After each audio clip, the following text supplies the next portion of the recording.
Hai Jesiers, pernah dengar tentang kain kafan Turin? Itu loh yang katanya adalah kain kafan yang konon membungkus jasad Yesus dan membekas darahnya membentuk citra fisik manusia di sana. Nah, apakah kain kafan itu asli atau hanya hoax saja? Yuk ikuti terus Fakta Alkitab kali ini, episode kain kafan Turin, asli atau palsu?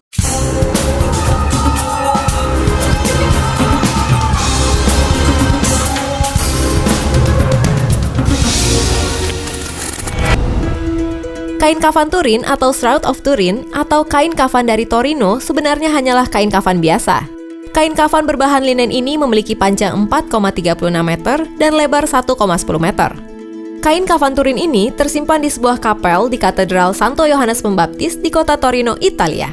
Namun, yang membuatnya istimewa adalah adanya gambar manusia mirip Yesus yang terlihat jelas pada kain tersebut. Kain kafan Turin pertama kali diketahui muncul di Lirey, Perancis pada tahun 1349. Saat itu, kain ini berada di kediaman seorang bangsawan asal Prancis bernama Geoffrey de Carny.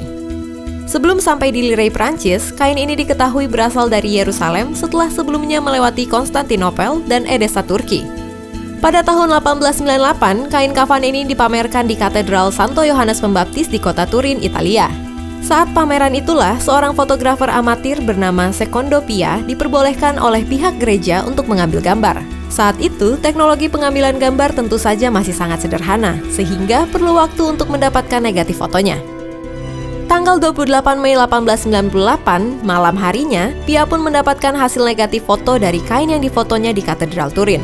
Namun Pia kaget bukan main saat mendapati pada kain tersebut tercetak citra sebuah wajah manusia yang mirip Yesus. Bukan hanya itu saja, pada citra tersebut ditemukan juga beberapa luka seperti bekas tusukan paku pada bagian tangan dan kaki. Selain itu juga ditemukan luka bekas cambukan pada punggung dan dada, serta bagian kepala yang diduga berasal dari mahkota duri. Tentu saja terjadi pro dan kontra mengenai keaslian kain kafan tersebut. Polemik mencuat saat uji karbon tahun 1988 yang menyatakan bahwa kain itu dibuat antara tahun 1260 sampai 1390, jauh setelah kematian Yesus.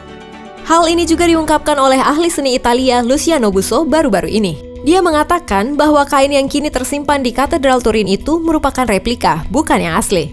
Itu adalah hasil karya seniman abad pertengahan, Giotto. Dia mendapatkan kesimpulan ini setelah melakukan penelitian berbulan-bulan terhadap foto kain kafan tersebut. Ia tak bisa menyentuh kain itu langsung karena kain itu tidak akan dikeluarkan kecuali ada acara khusus. Namun, dasar teorinya didasarkan adanya angka 15 yang terselubung di kain tersebut. Menurutnya, itu adalah indikasi Giotto membuatkan tiruan itu pada tahun 1315. Kemungkinan besar bukti yang paling kuat yang menentang keaslian kain kafan itu adalah ketidakcocokan antara prosedur pemakaman menurut teori kain kafan itu dengan keterangan Perjanjian Baru mengenai pemakaman Kristus. Terdapat pertentangan mengenai kain pembungkus jenazah itu. Dari kebiasaan upacara penguburan Yahudi dan dari Perjanjian Baru, jelaslah bahwa ada beberapa potong kain lenan dipakai waktu penguburan Kristus, bukan hanya sehelai kain berukuran 14 kaki atau sekitar 4 meter seperti kain kafan Turin itu. Yohanes 20 ayat 5-7 dengan jelas menunjukkan adanya sehelai kain tersendiri yang dipakai untuk melilit kepala Kristus yang terpisah dari pembungkus tubuh. Akan tetapi, pada kain kafan Turin itu tergambar seraut wajah serta keseluruhan bagian tubuh lainnya. Dalam usaha menyesuaikan teori kain kafan ini, ada keterangan-keterangan Perjanjian Baru mengenai penguburan Yesus Kristus, ialah mengenai rempah-rempah. Untuk diminyaki, maka jenazah itu harus dimandikan.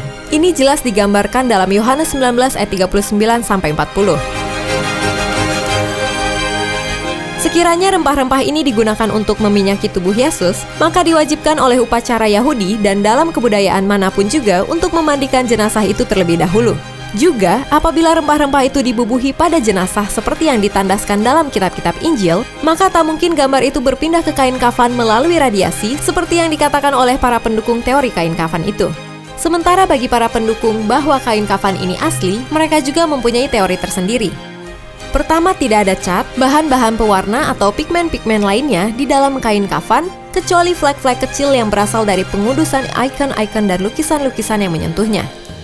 Kedua, ketetapan anatomi noda darah yang adalah darah manusia nyata yang membeku di kain kafan sebelum terbentuknya gambar manusia pada kain kafan itu memiliki korelasi anatomi yang sangat akurat dengan gambar itu sendiri.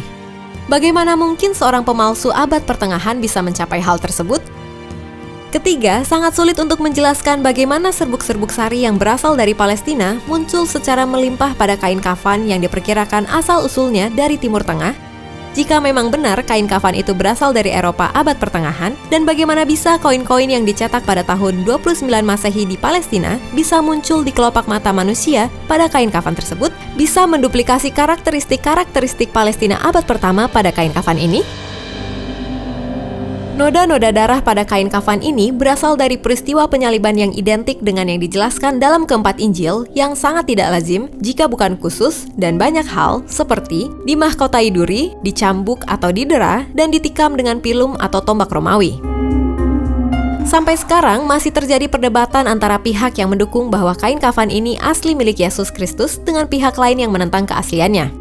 Sayang sekali Vatikan sendiri tidak pernah memberikan pernyataan resmi menyatakan atau menyangkal keotentikan kain kafan itu. Sampai hari ini belum ada hasil penelitian terbaru lagi menggunakan teknologi abad 21 untuk mengetes keaslian kain kafan Turin. Siapa tahu dalam waktu dekat para ilmuwan akan menemukan cara yang lebih akurat untuk menguji umur kain kafan Turin dan bagaimana citra tubuh manusia bisa ada di sana. Kita tunggu saja ya Jesiers. Demikian fakta Alkitab tentang kain kafan Turin Yesus.